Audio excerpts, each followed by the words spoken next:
সম্মানিত সাংবাদিক বন্ধুগণ, এই দেশটাকে এগিয়ে নিয়ে যাওয়ার জন্য কৃষিক্ষেত্র, শিক্ষা, শিল্প, বাণিজ্য এবং অন্যান্য যে বিষয়গুলো রয়েছে সেই বিষয়গুলোতে আমরা কিভাবে পারস্পরিক সম্পর্কের ভিত্তিতে পলিসি ডায়ালগের মধ্য দিয়ে বাংলাদেশ রাষ্ট্রটিকে সামনের দিকে অগ্রসর করতে পারি সেই বিষয়গুলো নিয়ে আমাদের কথা হয়েছে।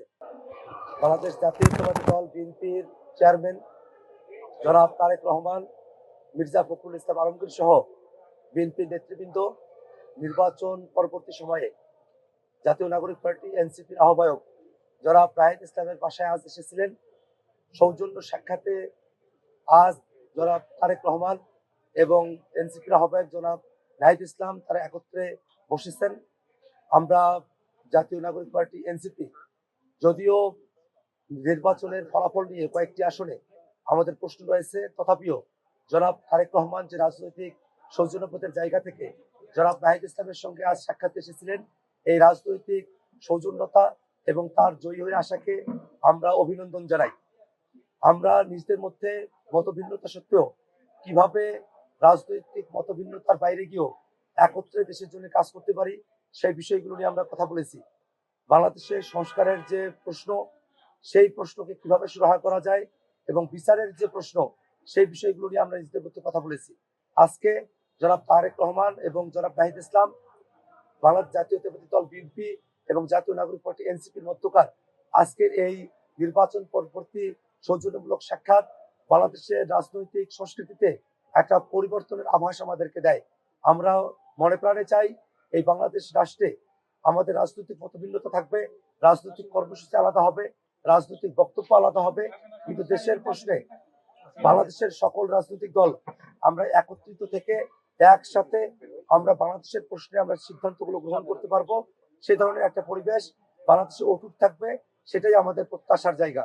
সম্মানিত সাংবাদিক বন্ধুগণ, এই দেশটাকে এগিয়ে নিয়ে যাওয়ার জন্য কৃষিক্ষেত্র, শিক্ষা, শিল্প, বাণিজ্য এবং অন্যান্য যে বিষয়গুলো রয়েছে সেই বিষয়গুলোতে আমরা কিভাবে পারস্পরিক সম্পর্কের ভিত্তিতে পলিসি ডায়ালগের মধ্য দিয়ে বাংলাদেশ রাষ্ট্রটিকে সামনের দিকে অগ্রসর করতে পারি সেই বিষয়গুলো নিয়ে আমাদের কথা হয়েছে।